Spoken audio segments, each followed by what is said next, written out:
কয়েক সেকেন্ড উমারানী আমায় চিনতে পারলেন না। তারপরেই যেন হাঁপিয়ে বলে উঠল,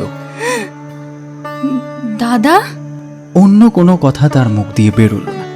প্রদীপটা কোনো রকমে নামিয়ে রেখে এসে আমার পায়ের ওপর উপুর হয়ে পড়ল। আমি তাকে ওঠালাম। তার মুখে দেখলুম এক অপূর্ব ভাব। মনে হলো আনন্দ, বিস্ময়, আশা, অভিমান সব ভাবের রঙগুলো একসঙ্গে গুলে তার প্রতিমার মতো মুখে কে যেন মাখিয়ে দিয়েছে। নমস্কার, গল্প.in 2.0 আজকের পর্বে আপনাদের সকলকে স্বাগত। আমাদের আজকের গল্প বিভূতিভূষণ বন্দ্যোপাধ্যায়ের লেখা উমারানী। আজকের গল্প পাঠে আমি সৌম্যজিৎ। শুরু হচ্ছে আজকের গল্প উমারানী। বসন্ত পড়ে গিয়েছে না? দেখনি হাওয়া এসে শীতকে তাড়িয়ে দিচ্ছে। আকাশ এমন নীল যে মনে হচ্ছে উড়ন্ত চিলগুলোর ডানায় নীল রং লেগে যাবে। এই সময় তার কথা আমার বড় মনে পড়ে। তার কথাই বলবো।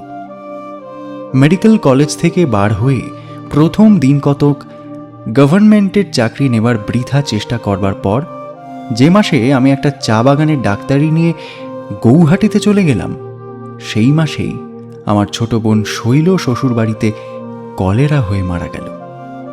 এই শৈলকে আমি বড় ভালোবাসতুম। আমার অন্যান্য বোনেদের সঙ্গে ছেলেবেলায় অনেক মারামারি করেছি, কিন্তু শৈলর গায়ে আমি কোনোদিন হাত তুলিনি। শৈলর বিয়ে হয়েছিল যশোর জেলার একটা পাড়া গায়ে। শৈল কখনো সে গ্রামে যায়নি। তার স্বামী তাকে নিয়ে কলকাতায় বাসা করে থাকত। তার স্বামী প্রথমে পাটের দালালি করত, তারপর একটা অফিসে ইদানিং কি একটা চাকরি করত। যেখানে শৈলর স্বামী বাসা করেছিল তার পাশেই আমার মামার বাড়ি, একটা গলির এপার ওপার। এই বাসায় ওরা শৈলর বিয়ের অনেক আগে থেকেই ছিল এবং শৈলর বিয়েও মামার বাড়ি থেকেই হয়। সেদিন সন্ধ্যার কিছু আগে বাগানের ম্যানেজারের বাংলো থেকে একটা ঘা ড্রেস পরে ফিরছিলাম। পিয়ন খানকতক চিঠি আমার হাতে দিয়ে চলে গেল। আমার বাসায় ফিরে এসে তারই একখানাতে শৈলর মৃত্যু সংবাদ পেলাম। বাংলোর চারিপাশের ঝাউ কৃষ্ণচূড়া এবং সরল গাছগুলো সন্ধ্যার বাতাসে শনশন করছিল।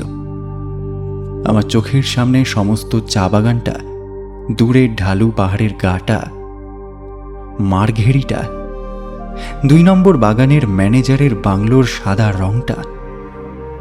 দেখতে দেখতে সবগুলো মিলে একটা জমাট অন্ধকার পাকিয়ে তুলল।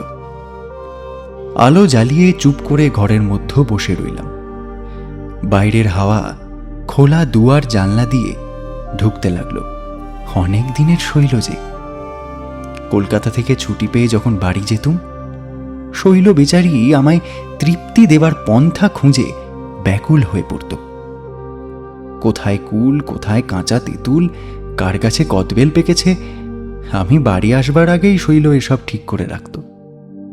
নানা রকম মশলা তৈরি করে কাগজে কাগজে মুড়ে রেখে দিত। আমি বাড়ি গেলেই তার আনন্দ জড়ানো ব্যস্ততা এবং ছুটোছুটির আর অন্ত থাকত না। গ্রীষ্মের ছুটিতে আমি বাড়ি গেলে আমায় বেলের শরবত খাওয়াবার জন্য পরের গাছে বেল চুরি করতে গিয়ে ঘরের পরের কত অপমান সে সহ্য করেছে। আমারই জুতো বনে দেবে বলে তার উল বনতে শেখা সেই শৈল তো আজকের নয়। যতদূর দৃষ্টি যায় পিছন ফিরে চেয়ে দেখলাম কত ঘটনার সঙ্গে, কত তুচ্ছ সুখ দুঃখের স্মৃতির সঙ্গে, কত খেলাধুলোয় শৈল জড়ানো রয়েছে। সে আজ ওই আকাশের মাঝখানকার জলজলে সপ্তর্ষি মণ্ডলের মতো দূরের হয়ে গেল। ঝাউ গাছের ডালপালার মধ্যকার ওই বাতাসের শব্দের মতোই ধরাছোঁয়ার বাইরে চলে গেল। তারপর দিন ছুটি নিয়ে দেশে চলে গেলাম। বাড়ির সকলকে সান্ত্বনা দিলাম। আহা, দেখলুম আমার ভগ্নিপতি বেচারা বড় আঘাত পেয়েছে। শৈলর বিয়ে হয়েছিল এই মোটে 3 বছর। এই সময়ের মধ্যেই সে বেচারা শৈলকে বড় ভালোবেসে ফেলেছিল। তাকে অনেক বোঝাবার চেষ্টা করলাম।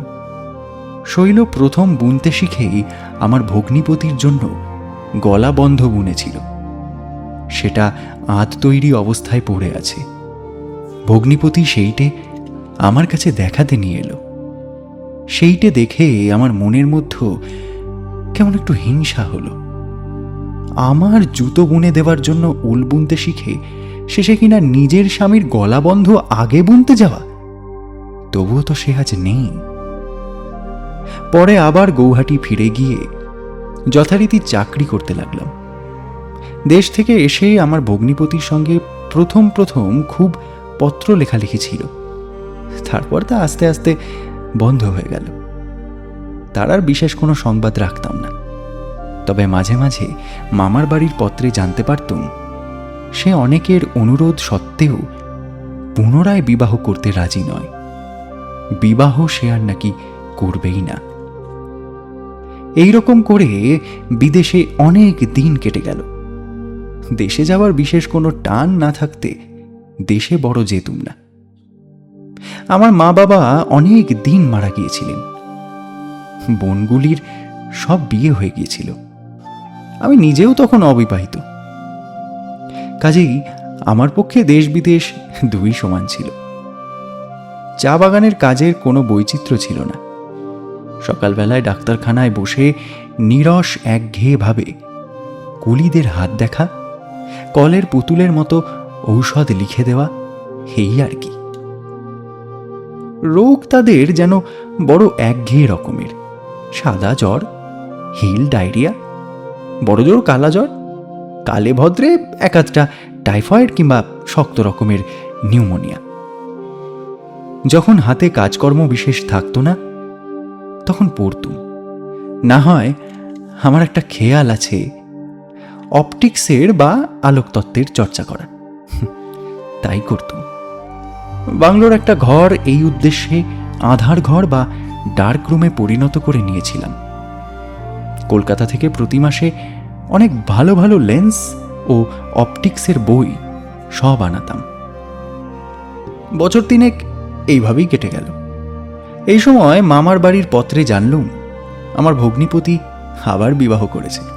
সকলের স্বনির্বন্ধ অনুরোধ এবং পীড়াপিড়ির হাত সে নাকি আর এড়াতে পারলে না।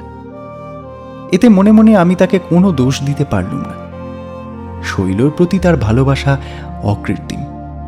তারই বলে সে এতদিন জুঝল তো। সেবার বৈশাখ মাসে প্রথমে দেশে গিয়ে মামার বাড়ি উঠলুম।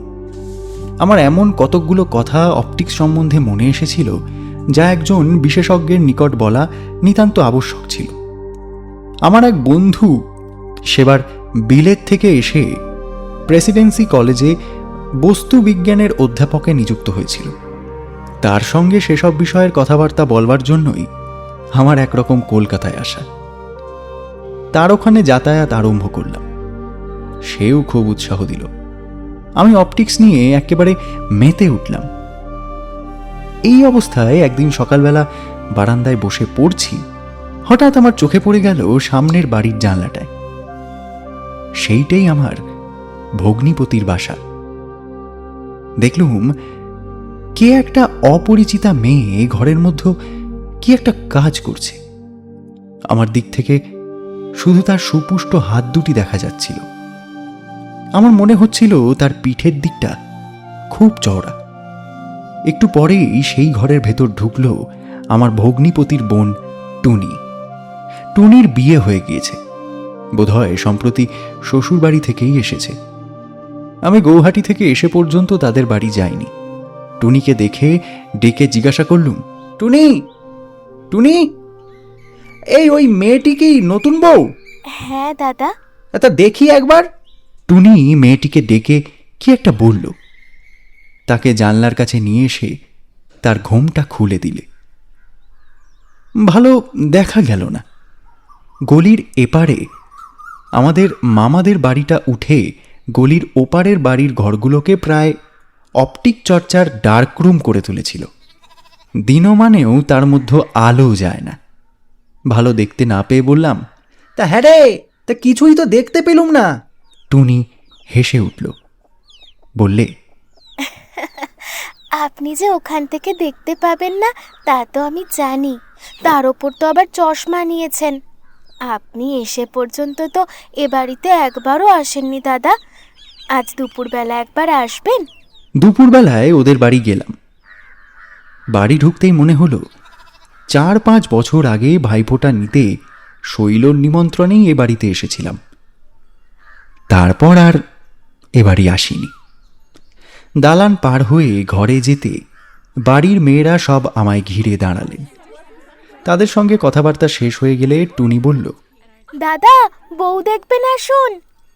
ওনার সামনে ঘোমটা দিতে হবে না বৌদি, উনি তোমার দাদা।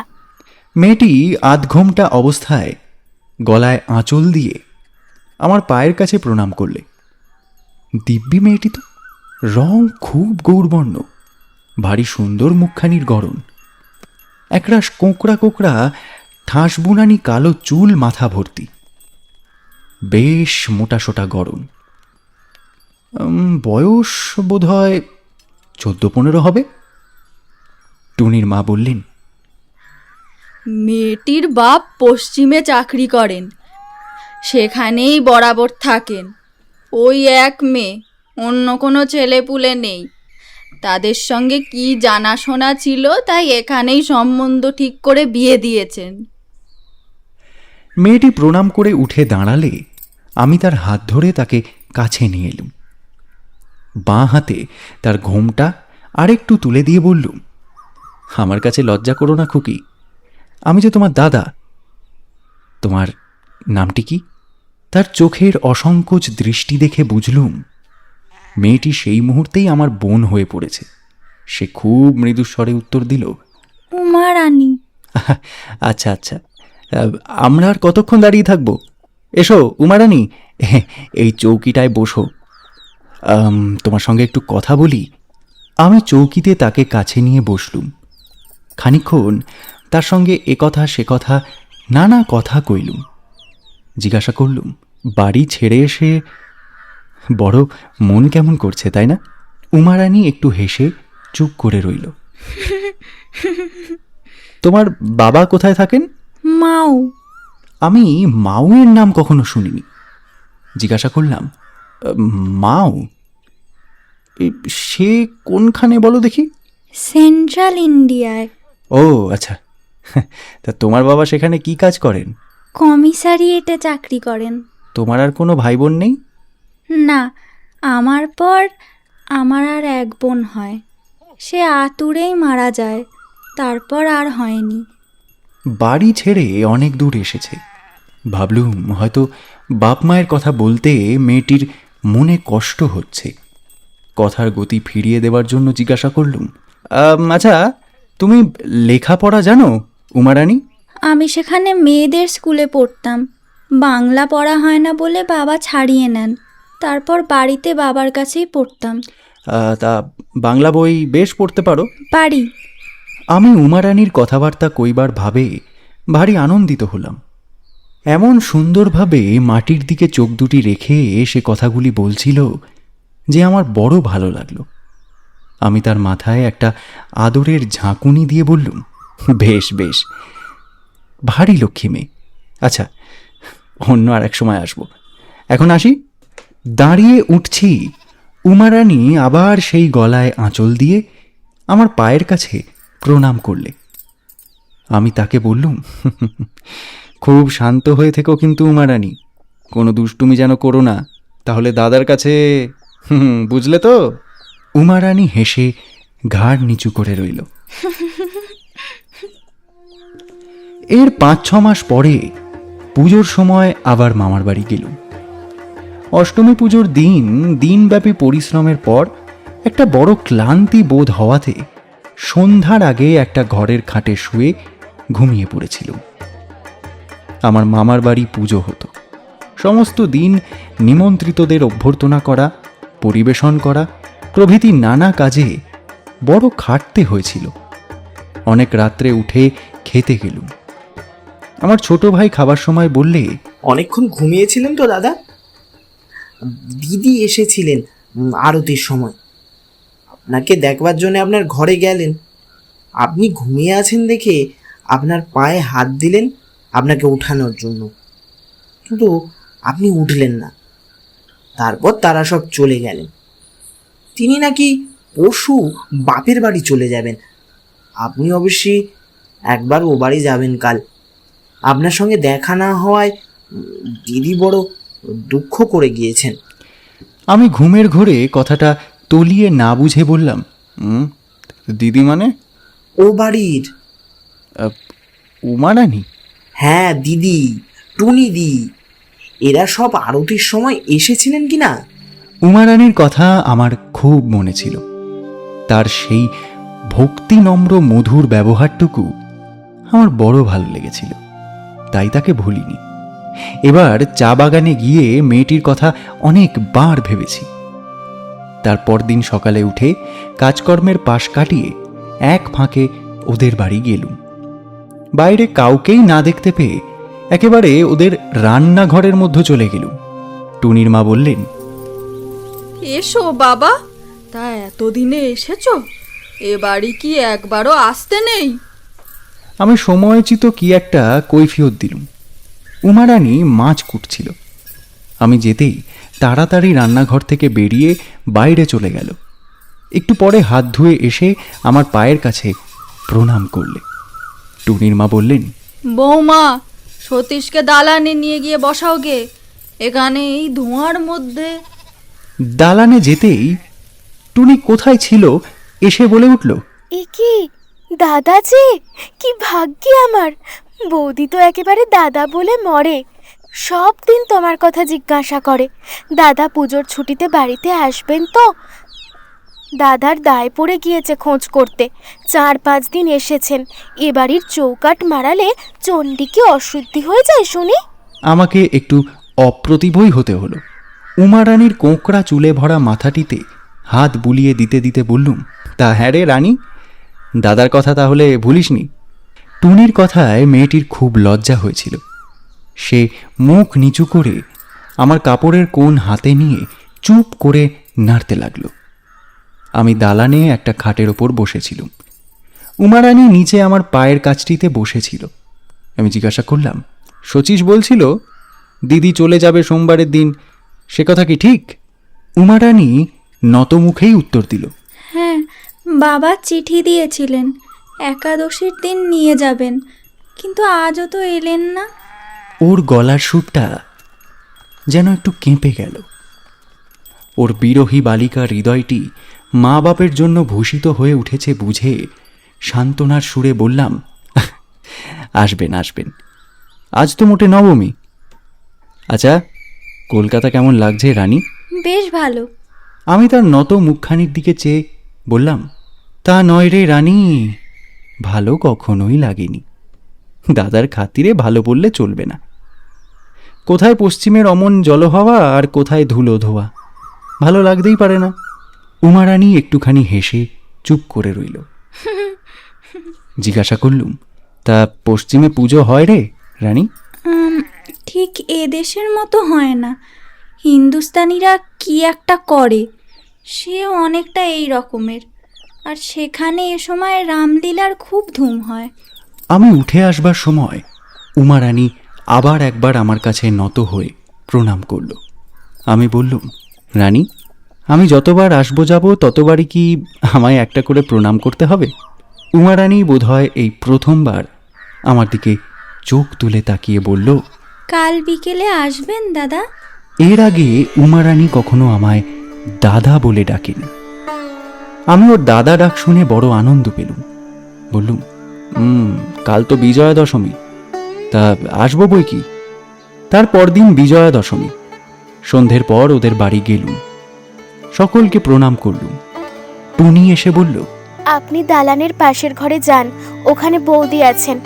আমি সে ঘরের দৌড় পর্যন্ত গিয়ে ঘরের মধ্যে ঢুকে সুন্দর একটা দৃশ্য দেখলুম। তাতে ঘরের মধ্যে যাওয়া বন্ধ করে আমায় দৌড়ের কাছেই দাঁড়িয়ে থাকতে হলো। দেখি ঘরের মধ্যে খাটের ওপর বসে আমার ছোট ভাই শচীশ। তার বয়স 12-13। তার পাশে উমা রানী দাঁড়িয়ে খাটের পাশে একটা টেবিলের ওপরকার একখানা রেকাবি থেকে খাবার নিয়ে শচীশের মুখে তুলে দিয়ে তাকে খাওয়াচ্ছে। ওদের দুজনারই পেছন আমার দিকে। এমন কোমল স্নেহের সঙ্গে উমারানী শচীশের কাঁধের ওপর তার বাঁ হাতটি দিয়ে স্নেহময়ী বড় দিদির মতো আপন হাতে তার মুখে খাবার তুলে দিচ্ছিল যে আমার মনে হলো শৈল বেঁচে থাকলে সে এর বেশি করতে পারত না। উমারানীর প্রতি এতদিনে অননুভূত একটা স্নেহরসে আমার মন সিক্ত হয়ে উঠল। আমি খানিকক্ষণ দৌড়ের কাছে চুপ করে দাঁড়িয়ে থেকে ঘরের ভেতর ঢুকে পড়ে উমা রানীকে বললাম, তা লুকিয়ে লুকিয়ে ছোট ভাইকে খাওয়ালে শুধু হবে না, দাদাকে কি খেতে দিবি রে রানী? বেচারি উমা রানীর মুখ লাল হয়ে উঠল লজ্জায়। সে এমন থতমত খেয়ে গেল যে খামোখা যে এত প্রণাম করে আজ বিজয়ার প্রণাম করতে সে ভুলে গেল। একটা কি কথা অস্পষ্টভাবে বার দুই বলে সে মাথা নিচু করে রইল। আমি তার দিকে চেয়ে চুপ করে দাঁড়িয়ে রইলুম। আজ যে তাকে ধরে ফেলেছি, তার ভাই বোনহীন নির্জন প্রাণটি কিসের জন্য তৃষিত হয়ে আছে তা যে আজ বার করে ফেলেছি। আজ অনুভব করছিলুম জগতের মধ্যে ভাই বোনের একটু স্নেহ পাওয়ার জন্য ব্যাকুল এমন অনেক হৃদয়কে আজ আমি আমার বড় ভাইয়ের উদার স্নেহ ছায়াতলে আশ্রয় দিয়েছি। একটু বুক জুড়ানো তৃপ্তিতে আমার মন ভরে উঠল। সেই সময় টুনি সে ঘরে ঢুকে আমার সামনের টেবিলে থালা ভরা মিষ্টি রেখে বলল, দাদা এবার একটু মিষ্টি মুখ করুন। আয় টুনি। সকলে মিলে উমারানীকে খাটের ওপর বসালুম। খাবার সকলকেই দিলুম। উমারানী লজ্জায় একেবারে আড়ষ্ট। কপালে বিন্দু বিন্দু ঘাম জমে গেল তার লজ্জার চোটে। বেচারি লজ্জায় আর ঘামে হাঁপিয়ে মারা যায় দেখে তার ঘোমটা বেশ করে খুলে দিলুম। বললুম, আমি দাদা, আমার কাছে লজ্জা কিরে রানী? আমার লক্ষ্মী ছোট বোনটি। জলযোগ পর্ব সমাধা করে বাইরের দালানে এসে টুনির মায়ের সঙ্গে গল্প করতে আরম্ভ করলুম। একটু পরে তিনি উঠে রান্নাঘরে চলে গেলেন। আরও খানিক পরে আমি উঠতে যাচ্ছি, উমারানী কাছে এসে দাঁড়াল। জিজ্ঞাসা করলুম, রানী, আজ ঠাকুর বিসর্জন দেখলি নে? ওপরের ঘরের জানলা থেকে দেখেছিলাম, বেশ ভালো। অনেক রকমের প্রতিমা, তাই না? হ্যাঁ, কত সব বড় বড়। তারপর একটু চুপ করে থেকে আমার দিকে চেয়ে আবার বলল, দাদা কাল আসবেন না? সে কি বলতে পারি, সময় পায় তো আসবো, আবার শিগগিরই চলে যাব কি না, অনেক কাজ আছে। আপনি কি খুব শিগগিরই যাবেন দাদা? হ্যাঁ, আসলে বেশি দিন তো ছুটি নেই, পূর্ণিমার পরেই যেতে হবে। উমারানী নত মুখে চুপ করে রইল। বললুম, তা তোকেও তো আর বেশি দিন থাকতে হবে না রে। উমারানী বললে, বাবা বোধহয় কাল আসবেন। ওকে একটু সান্ত্বনা দেওয়ার জন্য বললুম, বা তবে আর কি, এই দুটো দিন কোনো রকমে কাটালেই তো। সে একটু চুপ করে থেকে তারপর যেন ভয়ে ভয়ে বলল, যাবার আগে একবারটি এ বাড়িতে আসতে পারবেন না দাদা? খুব খুব আসবো বই কি, নিশ্চয়ই আসবো। এর ৬-৭ দিন পরে গৌহাটি রওনা হলাম। এই কদিন নানা কাজে ব্যস্ত হয়ে চারিদিকে ঘুরতে হয়েছিল। শচীশের মুখে শুনেছিলাম উমারানীর পশ্চিমে যাওয়া হয়নি। কি কারণে তার বাবা তাকে নিতে আসতে পারেননি। শচীশ মাঝে মাঝে বলতো, দাদা, যাওয়ার আগে একবার দিদির সঙ্গে দেখা করে যাবেন, তিনি আপনার কথা প্রায়ই বলেন। ইচ্ছে থাকলেও গৌহাটি যাওয়ার আগে উমারানীর সঙ্গে দেখা আর আমার ঘটে ওঠেনি। গৌহাটি গিয়ে এবার অনেক দিন রইলুম। উমারানীর কথা প্রথম প্রথম আমার খুব মনে হতো, তারপর দিন কতক পরে তেমন বিশেষ করে আর আমার মনে হতো না। ক্রমে প্রায় ভুলেই গেলাম। কিছুদিন পরে গৌহাটির চাকরি ছেড়ে দিলাম। শিলচর, দার্জিলিং, নানা চা বাগান বেরোলাম। দু একটা হাসপাতালেও কাজ করলাম। সবসময় নির্জনে কাটাতাম। একা বাংলোয় থেকে থেকে কেমন একটা হয়েছিল। অনেক লোকের ভিড়, অনেক লোকের একসঙ্গে কথাবার্তা সহ্য করতে পারতাম না।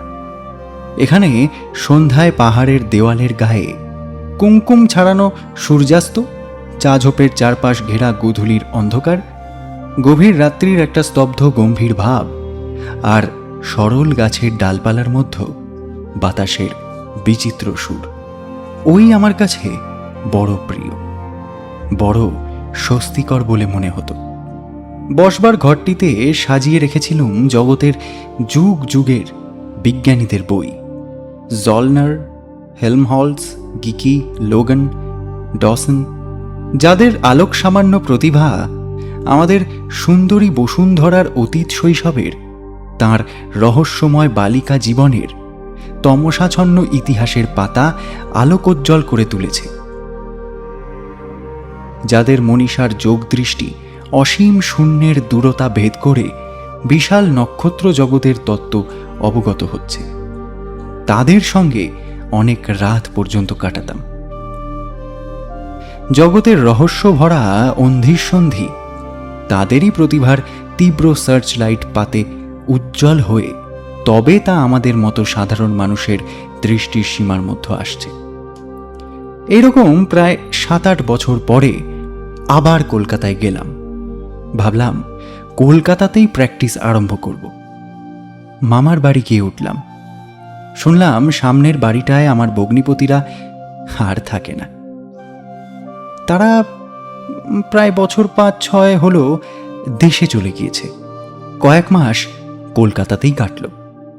প্র্যাকটিস যে খুব জমে উঠেছিল এমন নয়, বা অদূর ভবিষ্যতেও যে খুব জমে উঠবে এরকম মনে করবার কোনো কারণও দেখতে পাচ্ছিলাম না। এমন অবস্থায় একদিন সকালে মামার বাড়ির ওপরের ঘরে বসে পড়ছি, এমন সময় কে একটা ঘরে ঢুকল। চেয়ে দেখে প্রথমটা যেন চিনতেই পারলাম না, তারপর চিনলাম টুনি। অনেকদিন তাকে দেখিনি, তার চেহারা খুব বদলে গিয়েছে। আমি তাকে হঠাৎ দেখে আশ্চর্য হলাম, আর তেমনি খুব আনন্দিতও হলাম। টুনি বললে সে তার স্বামীর সঙ্গে আজ 5-6 দিন হলো কলকাতায় এসেছে। সিলেটে তাদের কোনো আত্মীয়ের বাড়িতে এসে আছে। আজ বাড়ির সকলের সঙ্গে দেখা করতে এসেছে। অন্যান্য কথাবার্তার পর তাকে জিজ্ঞাসা করলাম, তা সুরেন এখন কোথায়? ছোটদা তো এখন আবাদে কোথাও একটা চাকরি করেন, ওখানেই থাকেন। তো উমারানী কেমন আছে? টুনি একটু চুপ করে রইল, তারপর বলল, দাদা, সে অনেক কথা। আপনি তো এখানে আছেন, তা আমি জানতুম। সেসব কথা আপনাকে বলবো বলেই তো আমার একরকম এখানে আসা। কি ব্যাপার শুনি? সে ভালো আছে তো? সে ভালো আছে কি আছে সে আপনিই শুনুন না। সেই যে বছর পুজোর সময় আপনি এখানে ছিলেন, বৌদির বাপের বাড়ি নিতে আসবার কথা ছিল, সে তো আপনি জানেন। তখন তিনি ছুটি পাননি, তাই তো আসতে পারেননি। পত্র দিয়েছিলেন পরের মাসে নিয়ে যাবেন। তার বুঝি মাসখানেক পরে খবর এলো তিনি কলেরায় মারা গিয়েছেন। বৌদি সেই বিয়ের কোণে বাপের বাড়ি থেকে এসেছিল, এমনই অদৃষ্ট, আর সে মুখও হতে হলো না। তারপর উমারানীর মা? শুনুন না, মা আবার কোথায়? তিনি তো বৌদির বিয়ে হবার আগেই মারা গিয়েছিলেন। তারপর এদিকে আবার দাদা তার সঙ্গে বিশেষ কোনো সম্বন্ধও রাখেন না। তিনি সেই যেখানে চাকরি করেন সেখানেই থাকেন। বৌদি থাকেন চাপা পুকুরের বাড়িতে পড়ে। দাদা তো চিঠিপত্রও দেন না। বৌদি বড় শান্ত, জানেন, বড় চাপা মেয়ে। সে মুখ ফুটে কখনো কিচ্ছু বলে না, কিন্তু তার মুখের দিকে চাইলে না একেবারে বুকটা ফেটে যায়। মেয়ে মানুষও যে এত কষ্ট, সে কি আর আপনি বুঝবেন দাদা? যতদিন মা ছিলেন বৌদিকে কষ্ট জানতেই দেননি। তা তিনিও আজ 2 বছর মারা গিয়েছেন। বাড়িতে শুধু আছেন পিসিমা। সেই শান্ত ছোট মেয়েটির ওপর দিয়ে এত বড় ঝড় বয়ে গিয়েছে শুনে আমার মনে বড় কষ্ট হলো। জিজ্ঞাসা করলাম, সুরেনের এমন ব্যবহারের মানে কি? তা তো তিনিই জানেন। তবে তিনি নাকি বলেন জোর করেই তার বিয়ে দেওয়া হয়েছে। বিয়ে করার নাকি তার কোনো ইচ্ছেই ছিল না। বড়দাও তো দেশের বাড়িতে থাকেন শুধু পিসিমা। কাজেই বৌদির মুখের দিকে চেয়ে তাকে একটু যত্ন করে 2টো কথা বলে এমন একটাও লোক দাদা নেই। পিসিমা আছেন, কিন্তু সেও তো ওই না থাকারই মধ্যে। সে খানিকক্ষণ চুপ করে রইল, তারপর বলল, আপনাকে একটা কথা বলি দাদা, আপনি একবার তার সঙ্গে দেখা করে আসুন। আপনাকে যে সে কি চোখে দেখে তা তো বলতে পারি না দাদা। সেবার চাপা পুকুর গিয়েছিলাম, বৌদি বললে, আমার দাদার কথা কিছু জানো ঠাকুরজি? আপনি এদেশ ওদেশ করে বেড়াচ্ছেন, শুনে তো সে কেঁদে আর বাঁচে না। মাঝে মাঝে যখনই তার কাছে গিয়েছি, আপনার কথা এমন দিন তো নেই যে সে বলেনি। বলে ভগবান আমার ভাইয়ের অভাব পূর্ণ করেছেন দাদা আর শচীশকে দিয়ে। এখনো পর্যন্ত চিঠিতেই আপনার খোঁজ নেয়। তা বড্ড পোড়া কপালি সে, জানেন। কারোর কাছ থেকেই তো কোনো স্নেহ কোনোদিন সে পেল না। আপনার পায়ে পড়ি দাদা, আপনি তাকে একবার গিয়ে দেখে আসুন। আপনি গেলে সে বোধহয় অর্ধেক দুঃখ ভোলে। ছাদের আলিশার উপর থেকে রোদ নেমে গেল। পাশের বাড়ির চিলে ছাদের ওপর বসে একটা কাক একঘেয়ে চিৎকার করছিল। আমি জিজ্ঞাসা করলাম, সুরেন কি মোটেই বাড়ি যায় না? টুনি বলল, সে তো একরকম না যাওয়াই দাদা, বছরে তো দুবার, তাও গিয়ে এক আধ দিন থাকেন। তাও যান কিনা সেজন্যে কিস্তি নাকি সেই সময় যার কাছে যা খাজনা পাওয়া যাবে তাই আদায় করতে। তারপর অন্যান্য এক আধটা কথাবার্তার পর টুনি চলে গেল। সেদিন বিকেলে সেনেট হলে একজন বিখ্যাত বৈজ্ঞানিকের বক্তৃতা ছিল। তিনি ক্যামব্রিজ থেকে এসেছিলেন আমাদের বিশ্ববিদ্যালয়ে বক্তৃতা দিতে। বক্তৃতা বিষয়টি ছিল যেমনই চিত্তাকর্ষক, বক্তৃতার অর্থাংশ এবং বক্তার যুক্তি প্রণালী ছিল তেমনই দুর্বোধ্য। আরম্ভ হওয়ার সময় ছাত্রের দলে হল ভরা থাকলেও বেগতিক বুঝে বক্তৃতার মাঝামাঝি তারা প্রায় সরে পড়েছিল। কেবল জনকতক নিতান্ত নাছোড়বান্দা রকমের ছাত্র তখনও হলে বিভিন্ন অংশে ইতস্তত বিক্ষিপ্ত অবস্থায় বসেছিল। বক্তা খ্যাতনামা অধ্যাপক, রয়্যাল সোসাইটির ফেলো। তার ব্যাখ্যার মৌলিকতার মোহে সকলেই তার বক্তৃতায় অত্যন্ত আকৃষ্ট হয়ে পড়েছিল। বিশ্ববিদ্যালয়ের বিশেষ পোশাক পরা সৌম্যমূর্তি ঋজু দেহ অধ্যাপককে সত্যদ্রষ্টা ঋষির মতো বোধ হচ্ছিল। বক্তৃতা শুনতে শুনতে কিন্তু আমার মন ভেসে যাচ্ছিল বক্তৃতার বিষয় থেকে অনেক দূরে, কলকাতার ইটপাথরের রাজ্য থেকে অনেক দূর। অভাগিনী বোনটি যেখানে নিঃসঙ্গ জীবনযাপন করছে সেইখানে। মাঝে মাঝে হলের খোলা দুয়ার দিয়ে জ্যোৎস্না ওঠা বাইরের দিকে চেয়ে থাকতে থাকতে উমারানীর বালিকা মুখখানি বড় বেশি করে মনে পড়ছিল। আর মনে পড়ছিল তার সেই মিনতি ভরা দৃষ্টি। অনেকদিন পরে বাবাকে দেখতে পাওয়ার জন্য তার সেই করুণ আগ্রহ, তার আগ্রহ ভরা দাদা ডাকটি অনেকদিন পরে আবার মনে পড়ল। ভাবলাম, সত্যি কারুর কাছ থেকে স্নেহ কখনো সে পায়নি। আজ বিজ্ঞানের গভীর তত্ত্বকথার রস আমার স্নায়ুমণ্ডলী বেয়ে এই সমস্ত দেহে যখন পুলক ছড়িয়ে দিচ্ছে, তখন আমার মনের উন্নত আনন্দের অবস্থার সঙ্গে আমার অভাগিনী স্নেহবঞ্চিতা বোনটির নির্জন জীবনের অবস্থা কল্পনা করে আমার মন যেন কেঁদে উঠল। বাইরের জগতে যখন এত বিচিত্র স্রোত বয়ে যাচ্ছে, তখন সে কি ঘরের কোণে বসে দিনরাত চোখের জলে ভাসাবে? জগতের আনন্দবার্তা তার কাছে বহন করে নিয়ে যাওয়ার কি কেউ নেই? বাইরে যখন এলুম তখন গোলদিঘির জলের ওপর চাঁদ উঠেছে, কিন্তু ধোয়া ভরা আকাশের মধ্য দিয়ে জ্যোৎস্নার শুভ্র মহিমা আত্মপ্রকাশ করতে পারছে না। আমার মস্তিষ্ক তখন বক্তৃতার নেশায় ভরপুর। পুকুরের জলের ধারে সবুজ ঘাসের মাঝে মাঝে মরশুমি ফুলের ক্ষেতগুলো আমার চোখের সামনে এক নতুন মূর্তি ধরেছে। কিন্তু ত্রয়োদশীর অমন বৃষ্টি ধোয়া জুঁই ফুলের মতো জ্যোৎস্নাও জাল কাটিয়ে বাইরে আসতে না পেরে ব্যর্থতার দুঃখে কেমন বিবর্ণ হয়ে গেছে লক্ষ্য করে আমার একটা কথাই কেবল মনে হতে লাগলো, এই জ্যোৎস্না, এই ফুলের ক্ষেত, এই ত্রয়োদশী এবারকার মতো সব মিথ্যে, সব ব্যর্থ। ও জ্যোৎস্না প্রতীক্ষায় থাকুক সেই শুভরাত্রির, যে রাতে আকাশ ভরা সার্থকতা ওকে বরণ করে নেবে ফোটা ফুলের ঘন সুগন্ধের মধ্য দিয়ে। তরুণ তরুণীদের অনুরাগ নম্র দৃষ্টি বিনিময়ের মধ্য দিয়ে গভীর রাতের নীরবতার কাছে পাপিয়ার আকুল আত্মবিনোদনের মধ্য দিয়ে। বাড়ি এসে ভাবতে ভাবতে এতদিন নানা কাজের ভিড়ে আমার যে বোনটিকে আমি হারিয়ে বসেছিলুম, তারই কাছে স্নেহের বাণী বয়ে নিয়ে যেতে আমার প্রাণ ব্যাকুল হয়ে উঠল। এর কয়েকদিন পর কলকাতা ছেড়ে বার হলাম উমা রানীর কাছে যাব বলে। শীত সেদিন নরম পড়ে এসেছে। ফুটপাত বয়ে হাঁটতে হাঁটতে দক্ষিণ হাওয়া অতর্কিতভাবে গায়ের ওপর এসে পড়ে উৎপাত শুরু করে দিয়েছে। পরদিন বেলা প্রায় 2টোর সময় ওদের স্টিমার স্টেশনে নেমে শুনলাম ওদের গাঁ সেখান থেকে প্রায় 4 ক্রোশ।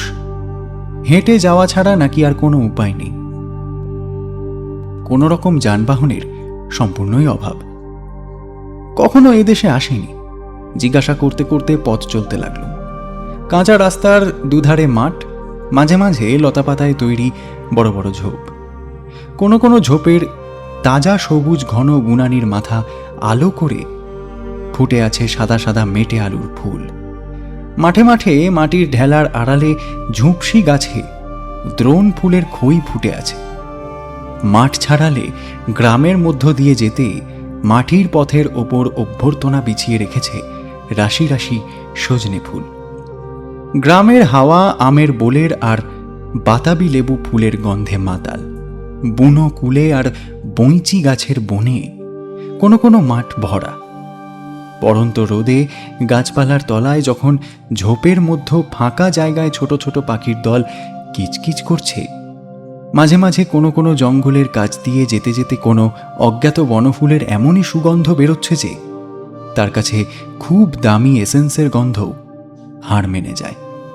পায়ের শব্দ পেয়ে শুকনো পাতার রাশির ওপর খসখস শব্দ করতে করতে দু একটা খরগোশ কান খাড়া করে রাস্তার এপাশের ঝোপ থেকে ওপাশের ঝোপে দৌড়ে পালাচ্ছে। মাঠের মাঝে মাঝে দূরে দূরে শিমুল ফুলের গাছগুলো দক্ষিণ হাওয়ার প্রথম স্পর্শেই আবেশ বিধরা তরুণীর মতো রাগরক্ত হয়ে উঠেছে। অনেকগুলো গ্রাম ছাড়িয়ে যাওয়ার পর একজন দেখালে মাঠ ছাড়িয়ে এবারে পড়বে চাঁচাপুকুর। গ্রামের মধ্য যখন ঢুকলাম তখন গ্রামের পথ অন্ধকার হয়ে গিয়েছিল। আশেপাশের নানা বাড়ি থেকে পল্লী লক্ষ্মীদের সাঁজের শাঁখের রব নিস্তব্ধ বাতাসে মিলিয়ে যাচ্ছিল। কোন ঘরটি আলো করে আছে আমার স্নেহের বোনটি? কোন গৃহস্থের আঙিনার আধার আজ দূর হয়ে উঠল তার সেবা চঞ্চল চরণের শান্ত মধুর ছন্দে? রাস্তার মধ্যে এক জায়গায় কতগুলো ছেলেকে দেখতে পেয়ে তাদের কাছে গিয়ে জিজ্ঞাসা করতে তাদের মধ্যেও একজন বলল, আসুন, সে বাড়ি আপনাকে পৌঁছে দিচ্ছি। খানিক রাস্তা এগিয়ে গিয়ে এসে পাশের একটা সরু পথ বেয়ে চলল। তারপর একটা বড় পুরনো বাড়ির সামনে গিয়ে বললে, এটাই তাদের বাড়ি। আপনি একটু দাঁড়ান, আমি বাড়ির মধ্যে বলি। একটু পরে একজন বৃদ্ধাকে সঙ্গে নিয়ে সে বাড়ির মধ্য থেকে বার হয়ে এলো। বৃদ্ধাকে বলল, ইনি কলকাতা থেকে আসছেন জ্যাঠাইমা। আপনাদের বাড়ি কোথায় জিজ্ঞাসা করতে আমি ও পাড়া থেকে নিয়ে আসছি। বৃদ্ধা আমার দিকে একটু এগিয়ে এসে আমায় ভালো করে দেখে জিজ্ঞাসা করলেন, তোমায় তো ঠিক চিনতে পারছি না বাবা, কোন জায়গা থেকে আসছো তুমি? আমি আমার নাম বললুম। পরিচয় দিতেও উদ্যত হলুম। বৃদ্ধা বলে উঠলেন যে আমায় আর পরিচয় দিতে হবে না। আমার আসা যাওয়া নেই বলে তিনি কখনো আমায় দেখেননি, তাই চিনতেও পারছিলেন না। আমি বাইরে এসে দাঁড়িয়ে আছি এতে তিনি খুব দুঃখিত হলেন। তার সঙ্গে বাড়ির মধ্যে ঢুকলুম। কেবল মনে হতে লাগলো 8 বছর। আজ 8 বছর পরে কি জানি উমা রানী কেমন আছে, সে কেমন দেখতে হয়েছে। আজ সম্পূর্ণ অপ্রত্যাশিতভাবে আমায় দেখে সে যে আনন্দ পাবে, সে আনন্দের পরিমাণ আমি একটু একটু বুঝছি। আমার বুকের তারে তার প্রতিধ্বনি গিয়ে বাজছে। আজ এখনই তার স্নেহমধুর ক্ষুদ্র হৃদয়টির সংস্পর্শে আসব, তার কালো চুলে ভরা মাথাটিতে হাত বুলিয়ে আদর করতে পারব, তার মিষ্টি দাদা ডাকটি শুনব। এ কথা ভেবে আনন্দে আমার মনের পাত্র ছাপিয়ে পড়ছিল। দেখলাম এদের অবস্থা একসময় ভালো ছিল, খুব বড় বাড়ি, এখন সব দিকেই ভাঙা ঘরদোর, দেওয়াল ফেটে বড় বড় অশ্বত্থ চারা উঠেছে। বাইরের উঠান পার হয়ে ভেতরে বাড়ির উঠানের দরজায় পা দিতে বৃদ্ধা বলে উঠলেন, ও বৌমা, বার হয়ে দেখো কে এসেছে। কে পিসিমা? বলে প্রদীপ হাতে সে ওদিকের একটা ঘর থেকে বার হয়ে এলো। অস্পষ্ট আলোয় দেখলাম তার মুখখানি আধ ঘোমটা দেওয়া, ঘোমটার পাশ দিয়ে চুলগুলো অসংযতভাবে কানের পাশ দিয়ে কাঁধের ওপরে পড়েছে, পরনে আধময়লা শাড়ি, চেহারা রোগা রোগা এক হারা। এই সেই উমারানী। তাকে দেখে প্রথমেই আমার মনে হলো সে আগের চেয়ে অনেক রোগা হয়ে গেছে, আর মাথায়ও অনেকটা বেড়ে গিয়েছে। কয়েক সেকেন্ড উমারানী আমায় চিনতে পারলেন না, তারপরেই যেন হাঁপিয়ে বলে উঠল, দাদা। অন্য কোনো কথা তার মুখ দিয়ে বেরোল না। প্রদীপটা কোনো রকমে নামিয়ে রেখে এসে আমার পায়ের ওপর উপুর হয়ে পড়ল। আমি তাকে ওঠালাম। তার মুখে দেখলুম এক অপূর্ব ভাব। মনে হলো আনন্দ, বিস্ময়, আশা, অভিমান সব ভাবের রঙগুলো একসঙ্গে গুলে তার প্রতিমার মতো মুখে কে যেন মাখিয়ে দিয়েছে। বৃদ্ধা বললেন, বাবা, তুমি আসো না। বৌমা তো দাদা বলতে অজ্ঞান, কত দুঃখ করে বলে। কলকাতায় থাকলে মাঝে মাঝে দাদার দেখা পেতাম। এ তেপান্তরের পুর, তিনি আসবেন কেমন করে? বৌমা, এই সতীশকে আগে হাত মুখ ধোবার জল টল দাও, বাচ্চা একটু ঠান্ডা হোক। হাত মুখ ধোবার পর উমারানী একটা ঘরের মধ্যে আমায় নিয়ে গেল। আমি যে এখানে এই অবস্থায় হঠাৎ আসব তা যেন সম্ভাবনার সীমার সম্পূর্ণ বাইরের জিনিস, অন্তত তার কাছে।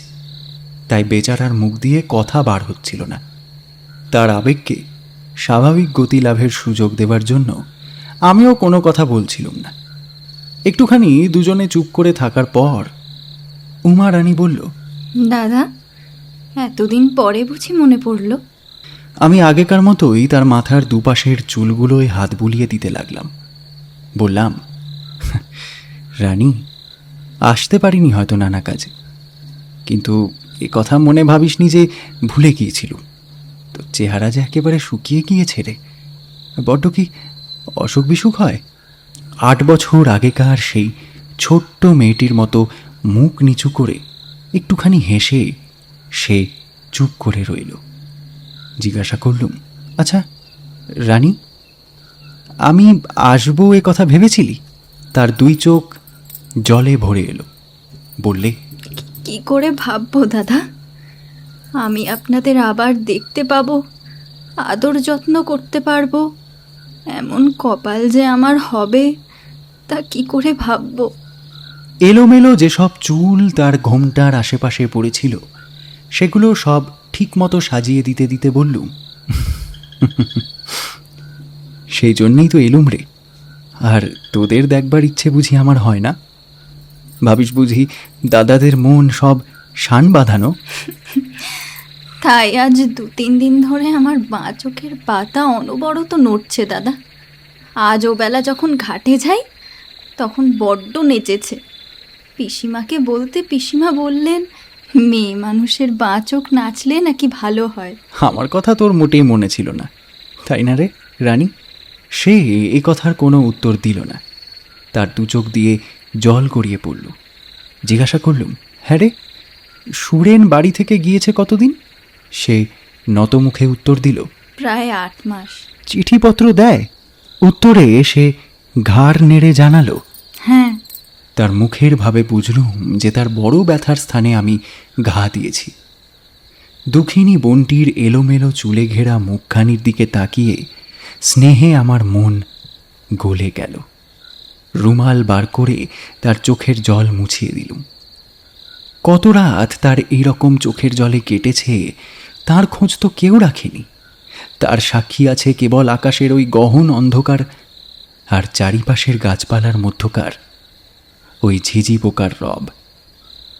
উমা রানী জিজ্ঞাসা করলে, দাদা, আপনি কোথায় থাকেন?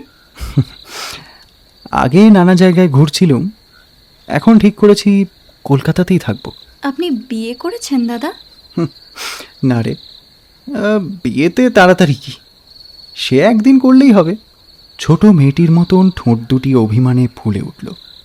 বলল, তাই বই কি, আপনি বুঝি ভেবেছেন চিরকাল এরকম ভেসে ভেসে বেড়াবেন? তা হবে না দাদা, এই বছরই আমি আপনার বিয়ে দেব। আমার হাসি পেল। বললুম, তুই দিবি? দেবই তো, এই আষাঢ় মাসের মধ্যেই দেব। তা যেন হলো, কিন্তু আমার তো বাড়ি ঘর ধর নেই, বিয়ে করে রাখবো কোথায়? কেন দাদা, রাখবার জায়গার বুঝি ভাবনা? আমি বউকে এখানে রাখবো, দুজন মিলে বেশ ঘর সংসার করব। আমি একটু গম্ভীর হয়ে বললাম, তাহলে পাঁজিখানা আবার যে ফেলে এলুম রানী, সামনের মাসে দিন টিন যদি থাকে। পাঁজি তো উপরের ঘরেই আছে দাদা, আপনি এখন খাওয়া দাওয়া করুন, কাল সকালে দেখলেই হবে। আশ্বস্ত হলুম। কি বলতে যাচ্ছিলুম, উমারানী হঠাৎ বলে উঠল, আপনাকে খাওয়ানোর বন্দোবস্ত করি গে, কাল থেকে পেটে ভাত যায়নি, আপনার মুখ একেবারে শুকিয়ে গিয়েছে দাদা। তার পরের দিন ভোরে উঠে উমারানী সেই ভোরে নাইতে যাওয়ার উদ্যোগ করছে। শীত সেদিন সকালে একটু বেশি পড়েছে। উমারানীর শরীরের দিকে চেয়ে দেখি তার শরীরে আর কিছুই নেই। রাত্রে ভালো টের পাইনি। 8 বছর আগেকার সেই স্বাস্থ্যশ্রী সম্পন্না মেয়েটির সঙ্গে বর্তমানের এই নিতান্ত রোগা মেয়েটির তুলনা করে আমার বুকের মধ্যে কেমন করে উঠল। তাকে জিজ্ঞাসা করলুম, এত সকালে নাইতে যাওয়ার কি দরকার রে রানী? একটু সকাল সকাল না নিয়ে এলে কখন রান্না চড়াবো দাদা? কাল রাত্রে তো আপনার খাওয়াই হয়নি একরকম। না তা হোক, আমাকে যে 8টার মধ্যেই খেতে হবে তার কোনো মানে নেই। এত সকালে নাইতে যেতে হবে না তোর। উমারানী ঘাড় নামিয়ে রাখল। পিসিমা বললেন, তোমার কথা তাই শুনলে বাবা, নইলে কি ও তেমন পাগলি মেয়ে নাকি দ্বাদশীর দিনে মাঘ মাসের ভোরে নাইতে যাবে? শোনো না বলি বৌমা, তোমার শরীর তো ভালো নয়, এত সকালে জলে নেমো না মা। বলে পিসিমা কাল গিয়েছে, আপনার একাদশী, একটু সকাল সকাল কাজ না সেরে নিলে আপনাকে দুটো খেতে দেব কখন? সেদিন দুপুরে ওদের ওপরের ঘরে শুয়ে শুয়ে কি একটা বই পড়ছিলুম। উমারানী এসে চুপ করে দোরের কাছে দাঁড়িয়ে রইল। বললুম, কে? রানী, আয় না ভেতরে। আমি উঠে বসলুম। সে দেওয়ালে ঠেস দিয়ে দাঁড়িয়ে রইল।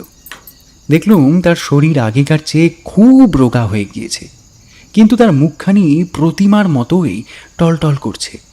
বয়স যদিও 22-23 হলো, তার মুখ এখনও 13 বছরের মেয়েটির মতোই কচি। কথা আরম্ভ করবার ভূমিকা স্বরূপ বললাম, উফ, আজ বড় গরম পড়েছে তাই না? হ্যাঁ দাদা, আমি ভাবলুম আপনি বুঝি ঘুমিয়ে পড়েছেন। আপনি দিন মানে ঘুমোন না বুঝি? হ্যাঁ, মাঝে মাঝে হয়তো ঘুমোই, আজ আর ঘুমোবো না। আয় এখানে বস, একটু গল্প করি, আয়। তাকে কাছে বসালাম। তার চুলের অবস্থা দেখে বুঝলুম সে চুলের যত্ন করে না। মুখের আশেপাশে কোঁকড়া চুলের রাশ অযত্ন বিন্যস্তভাবে পড়েছিল। চুলগুলোর রং একটু কটা হয়ে পড়েছিল। রাতের মতো চুলগুলো কানের পাশ দিয়ে তুলে দিতে দিতে বললুম, তোর শরীর তো খুব খারাপ হয়ে গেছে রে। বিয়ের পর সেই সময়টায় কেমনটি ছিলি? খুব কি জ্বর হয়? একটু হাসি ছাড়া সে কথার কোনো উত্তর দিল না। আমি বললাম, না, এ কথা ভালো না রানী, আমি গিয়ে একটা ওষুধ পাঠিয়ে দেব, সেইটে নিয়মিত খেতে হবে, না হলে যে মহাকষ্ট। একটু পরে সে বলল, তাহলে সত্যি দাদা, আমি কিন্তু বিয়ের চেষ্টা করব, বলুন। আমি তার কথায় মনে বড় কৌতুক অনুভব করলাম। এই অবোধ মেয়েটা জানে না যে সে এমনই একটা প্রস্তাব উত্থাপন করে বসেছে যাকে কার্যে পরিণত করা তার ক্ষুদ্র শক্তির বাইরে। বললুম, দূর বকিস নে রানী। খানিকক্ষণ হয়ে গেল, সে আর কথা বলে না দেখে পিছনে ফিরে দেখি ছেলে মানুষে হঠাৎ ধমক খেলে যেমন ভরসাহারা চোখে তাকায়, তার চোখে তেমনই দৃষ্টি। মনে হলো একটা ভুল করেছি।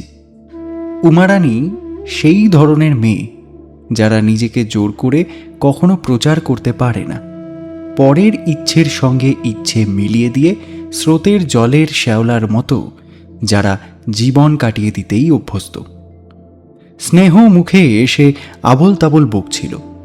এর সঙ্গে অত্যন্ত সতর্ক হয়ে ব্যবহার করতে হবে। বাতাস লজ্জাপতিলতার সঙ্গে যতটা সতর্ক হয়ে চলে তার চেয়েও। কথাটা যতটা পারি সামলে নেবার জন্য বললুম, তোর যদি সত্যি সত্যি বিয়ে দেওয়ার ইচ্ছে থাকতো তাহলে তুই পাঁচিখানা আনতিস। দিন কোন মাসে আছে না আছে সেগুলো সব দেখতে হবে তো, না শুধু শুধু তোর কেবল বকুনি। উমারানীর মুখ উজ্জ্বল হয়ে উঠল। চোখের সে ভয় ভয় দৃষ্টিটা কেটে গেল। আমার কথার মধ্যেও সে আমার বকুনির একটা কারণ খুঁজে পেল। বোধহয় বিয়ে করবার জন্যই নিতান্ত উৎসুক দাদাটির ওপর তার একটু কৃপাও হলো। সে বলল, পাঁজি আপনাকে দিয়ে আজ দেখিয়ে নেব সে তো ভেবেই রেখেছি দাদা। আপনি বসুন, আমি ও ঘর থেকে পাঁজি নিয়ে আসি। দালানের ওপাশে একটা ঘর ছিল। উমারানী সেই ঘরটার মধ্যে উঠে গেল। সেই সময় পিসিমা নিচের থেকে ডাক দিলেন, বৌমা নেমে এসো, বেলা যে গেল, চালগুলো আবার কুটতে হবে তো। উমারানী ঘরটায় বার হয়ে এসে আমার হাতে পাঁজিখানা দিয়ে বলল, আপনি দেখে রাখুন দাদা, আমায় বলবেন এখন, আমি এক্ষুনি আসছি। সে নিচে নেমে গেল। তখন বেলা একটু পড়ে এসেছে। নিচের বাগানে সদ্য ফোটা বাতাবি লেবু ফুলের গন্ধে ঘরের বাতাস ভুরভুর করছে। বাগানের পথের পাশের সজনে গাছগুলো ফুলে ভর্তি। পড়ন্ত রোদ ঝিরঝির বাতাসে পেয়ারা গাছের সাদা ডালগুলো বুটি কাটা রাংতার সাজে মুড়ে দিয়েছে। উমারানী কাজে গিয়েছে। এখন আর আসবে না ভেবে মাঠের দিকে বেড়াতে যাওয়ার ইচ্ছে হলো। উঠতে গিয়ে লক্ষ্য করলুম খাটের পাশে একটা কাঠের হাত বাক্স রয়েছে। সেটা অনেক কালের, রং ওঠা, তাতে চাবির কলটাও নেই। সেই কাঠের বাক্সটার ডালা খুললাম। দেখি তার মধ্যে কতকগুলো টাটকা তোলা লেবু ফুল, কতকগুলো গাঁদা ফুল, আর কতকগুলো আধ শুকনো ঘেঁটু ফুল। ফুলগুলো তলায় একটা আধময়লা ন্যাকড়ায় যত্ন করে সাজানো কি একটা জিনিস। ন্যাকড়ায় এমন কি জিনিস যার সঙ্গে এতগুলো ফুলের কার্যকারণ সম্পর্ক? এই নির্ণয় করতে কৌতূহল বশত ন্যাকড়ার ভাঁজ খুলে ফেলে দেখলাম তার মধ্যেও খান কতক খামের চিঠি। চিঠিগুলোর ওপর উমারানীর নামের ঠিকানা লেখা, হাতের লেখা ভগ্নিপতি সুরেনের।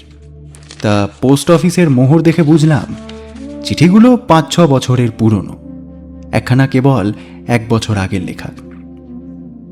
কৃপণের ধরনের মতো উমারানী যার পুরনো চিঠিগুলো এমন সযত্নে রক্ষা করছে, তার মধুর হৃদয়ের স্নেহচ্ছায়া গহন যুথিবনে যার স্মৃতির নীরব আরতি এমনই দিনের পর দিন প্রতি সকাল সাঁঝে চলছে, কেমন সে অভাগা দেবতা যে এ উপাসনা মন্দিরের ধূপগন্ধকে এড়িয়ে চিরদিন বাইরে বাইরেই ফিরতে লাগলো। মাঠ থেকে বেরিয়ে যখন আসি তখন সন্ধে হয়ে গিয়েছে। ওদের রান্নাঘরে আলো জ্বলছে।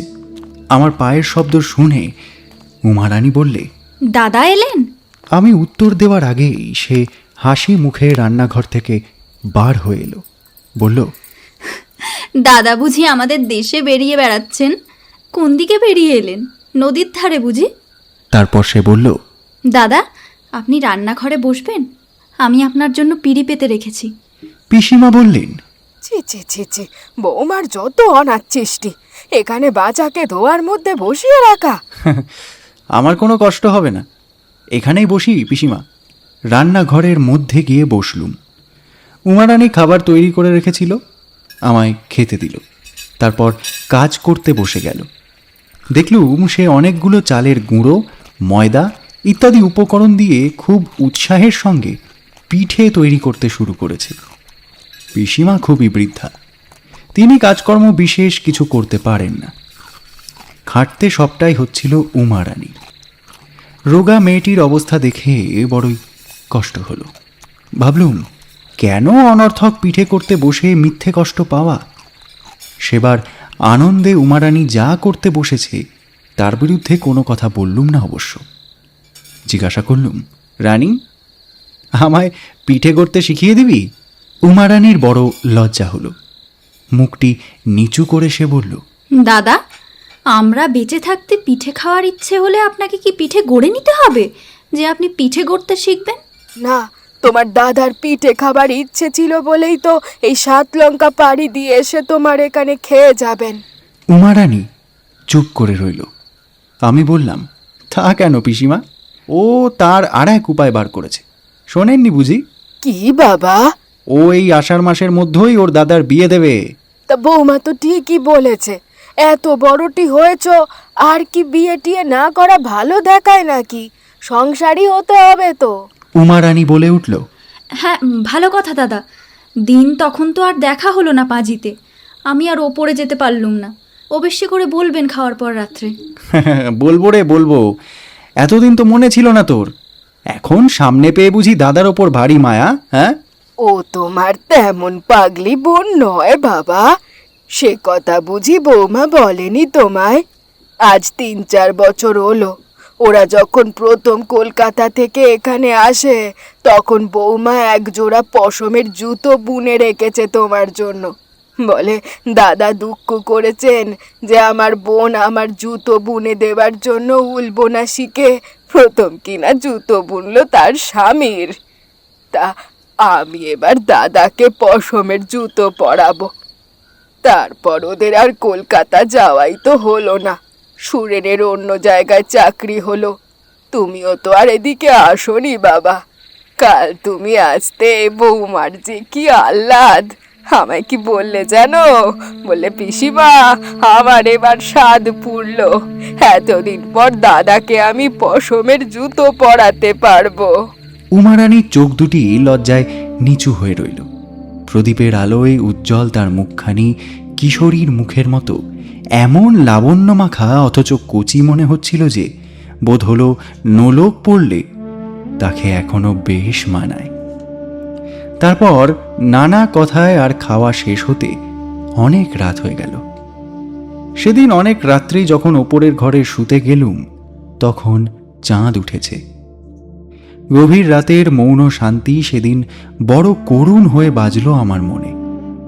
আজ অনেকক্ষণ উমারানীর নিকট বসে থেকে একটা জিনিস বেশ বুঝতে পেরেছি। উমারানীর থাইসিস হয়েছে। মৃত্যু ওর শান্ত ললাটে তার তিলক পরিয়ে ওকে বরণ করে রেখেছে। শিগগিরই ওকে বেরিয়ে পড়তে হবে অনন্তের পথের তীর্থযাত্রায়। উমারানী এক গ্লাস জল দিতে আমার ঘরে ঢুকল। জল নামিয়ে রেখে বলল, কই দাদা সে পাঁজিখানা? তার মুখের দিকে চেয়ে বড় মন কেমন করে উঠল।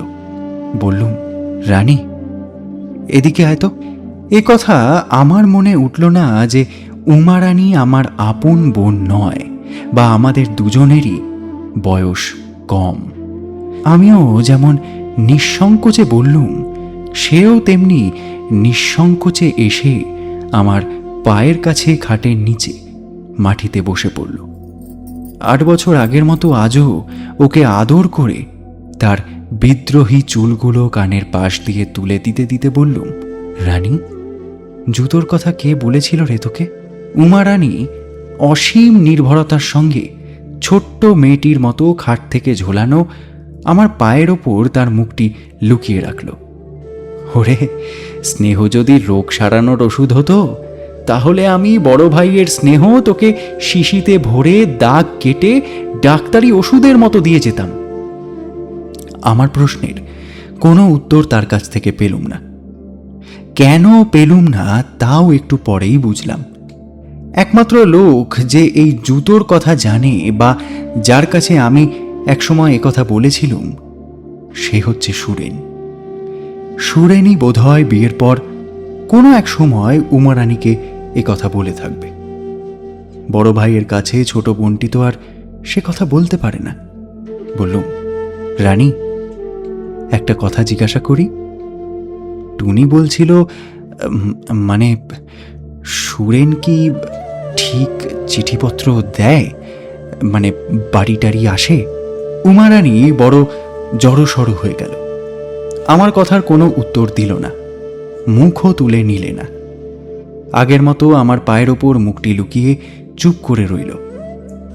অনেকক্ষণ কেটে গেল। তারপর বুঝলুম সে কাঁদছে। তাকে সান্ত্বনা কি বলে দেব ঠিক বুঝতে পারলুম না। শুধু তার মাথার চুলগুলোর ওপর পরম স্নেহে হাত বুলিয়ে দিতে লাগলুম। বেশি দিন না রে সোনার বোনটি, বেশি দিন না, তোর মেয়াদ ফুরিয়ে এসেছে। ব্যর্থ নারী হৃদয়ের রুদ্ধ আবেগ পরম নির্ভরতার সঙ্গে তার দাদার বুকে নিঃশেষে ঢেলে দিয়ে যখন সে নিচে শুতে নেমে গেল, চাঁদের আলোর তলায় ঘুমন্ত বাতাস সজনে ফুলের মিষ্টি গন্ধে তখন স্বপ্ন দেখছে। এর 2-3 দিন পরে তাদের ওখান থেকে চলে আসার জন্য প্রস্তুত হলাম। এর আগেই চলে আসতুম, কলকাতায় অনেক কাজ ছিল আমার। কিন্তু উমা রানীর করুণ মিনতি এড়োতে না পেরে কিছুটা দেরি হয়ে গেল। কাপড় পরে তৈরি হচ্ছি, উমা রানী কাঁদো কাঁদো মুখে নিকটে এসে দাঁড়ালো। আমায় বলল, আবার কবে আসবেন দাদা? আসবো রে, আসবো। আবার ওই পুজোর সময় আসবো। সে সে যে অনেক দিন। না দাদা, আপনি আষাঢ় মাসে রথের সময় আসবেন। আমাদের এখানে রথের সময় বড় জাঁকজমক হয়। আর আমি কিন্তু আপনার বিয়ে দেবই এই বছর। লক্ষ্মী দাদামণি, আপনার পায়ে পড়ি, আপনি অমত করবেন না। তারপর সে সেই পশমের জুতো জোড়া বের করে আমার সামনে মাটিতে রাখলে, বললে, আমি আন্দাজে বুনেছি, আপনি একবার পায়ে দিয়ে দেখুন দাদা, হবে খুন বোধ হয়। জুতো জোড়াটা পায়ে ঠিক হয়েছে দেখে উমা রানী বড় খুশি হল। তার সমস্ত মুখখানা সার্থকতার আনন্দে উজ্জ্বল হয়ে উঠল। তারপর সে আবার বলল, দাদা, আমি আপনার গরিব বোন, কখনো আসেন না এখানে। যদিও বা এলেন, না পারলুম ভালো করে খাওয়াতে দাওয়াতে, না পারলুম যত্ন আদর করতে। এসে শুধু কষ্টই পেলেন। কি করব, আমার যেমন কপাল। অনেকদিন আগেকার মতো সেই রকম গলায় আঁচল দিয়ে সে আমায় প্রণাম করলে। তার চোখের জল আমার পায়ের ওপর টপ করে ঝরে পড়তে লাগলো। আমি তাকে উঠিয়ে তার মাথায় হাত বুলিয়ে দিতে দিতে বললুম, রানী, তুই আমার মায়ের পেটের বনি। এ কথা ভুলে যাস নে কখনো যে তোর বড় ভাই এখনো বেঁচে আছে। যখন চলে আসি তখন সে তাদের বাইরের বাড়ির দৌড় ধরে দাঁড়িয়ে রইল। আস্তে আস্তে পেছনে ফিরে দেখলুম সে কাতর চোখে এক দৃষ্টে চেয়ে আছে। যখন পথের বাঁক ফিরছি তখন তাকে দেখা যাচ্ছিল। বেলা শেষের হলদে রোদ সুপারি গাছের সারির ফাঁক দিয়ে তার রুক্ষ কোঁকড়া চুলে ঘেরা বিষণ্ণ মুখখানির ওপর গিয়ে পড়েছিল। বছরখানেক পরে আমি আবার চাকরি নিয়ে গেলুম ময়ূরভঞ্জ রাজ স্টেটে। সেখানে থাকতে সুরেনের এক পত্রে জানলুম উমা রানী মারা গিয়েছে। যাবেই তা জানতুম। সেবার যখন তার কাছ থেকে চলে আসি তখনই বুঝে এসেছিল এই তার সঙ্গে শেষ দেখা। সুরেনকে এসে পত্র লিখেছিলুম উমা রানীর অবস্থা সব খুলে, কোনো একটা ভালো জায়গায় তাকে কিছুদিন নিয়ে যেতে। সুরেন লিখেছিল জমিদারের কাজ আদায়পত্র হাতে, পুজোর সময় বরং সে দেখবে, এখন যাবার কোনো উপায় নেই, ইত্যাদি ইত্যাদি। উমা রানী মারা গেল সেই ভাদ্র মাসে। তারপর আরো বছর খানেক কেটে গেল। সেবার কিছুদিন ছুটি নিয়ে কলকাতায় এসে দেখলুম ওদের সেই বাড়িতে ওরা আবার বাস করছে। আমি এসেছি শুনে টুনি দেখা করতে এলো। খানিক এ কথা সে কথার পর টুনি কাগজে মোড়া একটা কি আমার হাতে দিল। খুলে দেখি মেয়েদের মাথায় দেবার কতকগুলো রূপোর কাটা। টুনি বলল, বৌদি যে ভাদ্র মাসে মারা যায়, আমি সেই শ্রাবণ মাসে চাপা পুকুরে গিয়েছিলাম। বৌদি আপনার কত গল্প করলে, বললে মায়ের পেটের ভাই যে কি জিনিস ঠাকুরজি, তা আমি দাদাকে দিয়ে বুঝেছি।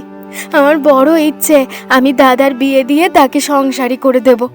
দাদা আমার ভেসে ভেসে বেড়ান, কেউ একটু যত্ন করবার নেই, ওতে আমার খুব কষ্ট হয়। ওই রূপোর কাঁটাগুলো সে গড়িয়েছিল আপনার বিয়ে হলে আপনার বউকে দেওয়ার জন্য। সে আষাঢ় মাসে ওগুলো গড়িয়েছিল। আমি গেলে আমায় দেখিয়ে বললে ইচ্ছে ছিল সোনার চিরুনি দিয়ে দাদার বউয়ের মুখ দেখব, কিন্তু এত পয়সা কোথায় পাবো? এবছরই দাদার বিয়ে না দিলে নয়। বিয়ে হোক, তারপর চেষ্টা করে গড়িয়ে দেব। কাঁটা তো ওর বাক্সে তোলা ছিল। তারপর ভাদ্র মাসে বৌদি মারা গেল। আমি তার বাক্স থেকে কাঁটাগুলো বের করে এনেছিলাম আপনাকে দেব বলে।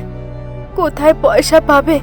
সারা বছর জমিয়ে যা করেছিল তাতেই ওগুলো গড়িয়েছিল। দাদা তো এক পয়সাও তার হাতে দিতেন না। সংসার খরচ বলে যা দিতেন তাতে সংসার চলাই ভার। তা তো আপনি একবার গিয়ে দেখেই এসেছিলেন। তাহলে তার হাতে পয়সা জমলো কোথা থেকে? বৌদি তো বাজারের খাবার বড় ভালোবাসতো। ওরা পশ্চিমে থাকতো, সেখানে ওসব বোধহয় তেমন মেলে না। সেই জন্য ওই বাজারের কচুরি নিমকির ওপর ওর কেমন ছেলে মানুষের মতো একটা লোভ ছিল। বৌদি করতো কি, নারকেল পাতা চেঁচে ঝাঁটার কাঠি করে রাখতো, লোকের পয়সা দিয়ে তা কিনে নিয়ে যেত। এইরকম করে যা পয়সা পেত তাই দিয়েই গোপালনগরের হাট থেকে ওই পাড়ার ছেলে পিলেদের দিয়ে খাবার আনাতো, নিজেও খেত, তাদেরও দিত। আপনি সেবার চলে যাবার পর থেকে সেই পয়সায় আর খাবার না খেয়ে তা জমিয়ে জমিয়ে ওই রূপোর কাঁটাগুলো গড়িয়েছিল। সে মারা গেল কোন সময়? ওই তো শেষ রাত্রে, ওই প্রায় রাত 4টের সময়। রাত্রে তো বৌদির ভয়ানক জ্বর হলো, সেই জ্বরে একেবারে বেহুশ হয়ে গেল। তারপর দিন বিকেল বেলা আমি ওর বিছানার পাশেই বসে আছি, দেখি বৌদি বালিশের এপাশ ওপাশ হাতড়াচ্ছে, কি যেন একটা খুঁজছে। আমি বললুম, বৌদি লক্ষ্মীটি ওরকম করছো কেন? তখন আর তার জ্ঞানই নেই, যেন একটা আচ্ছন্ন মতো। বললে, আমার চিঠিগুলো কোথায় গেল, আমার সেই চিঠিগুলো? বলে আবার সেই বিছানা হাতড়াতে লাগলো। দাদা বিয়ের পর প্রথম প্রথম যেসব চিঠি তাকে লিখেছিলেন সেগুলো সে যত্ন করে ওই বাক্সে তুলে রেখেছিল। আমি তা জানতুম। আমি সেগুলো বাক্স থেকে বের করে নিয়ে এসে তার আঁচলে বেঁধে দিলুম। তখন থামে। তারপর সেই রাত্রেই সে মারা গেল। যখন তাকে বার করে নিয়ে গেল তখনও তার আঁচলে সেই চিঠিগুলো বাঁধা। সুরেন সে সময় ছিল না? ছোটদাকে টেলিগ্রাম করা হয়েছিল। তিনি যখন এসে পৌঁছলেন তখন বৌদিকে দাহ করা হয়ে গিয়েছে। অনেক বছর হয়ে গিয়েছে। এখনো শীতের অবসানে যখন আবার বাতাবি লেবুর ফুল ফোটে, সজনে তলায় ফুল কুড়োনোর ধুম পড়ে যায়, পাড়া গায়ের বন ঝোপ ঘেঁটু ফুলে আলো করে রাখে, পুকুরের জলে কাঞ্চন ফুলের রাঙা ছায়া পড়ে, ফাগুন দুপুরের আবেশ বিভোর রোদ আকাশে বাতাসে থরথর করে কাঁপতে থাকে, তখন আপন মনে ভাবতে ভাবতে কার কথা যেন মনে পড়ে যায়। মনে হয় কে যেন অনেক দূর থেকে এলোমেলো চুলে ঘেরা কাঁতর মুখে এক দৃষ্টে চেয়ে আছে। তখন মন বড় কেমন করে ওঠে। হঠাৎ যেন চোখে জল এসে পড়ে।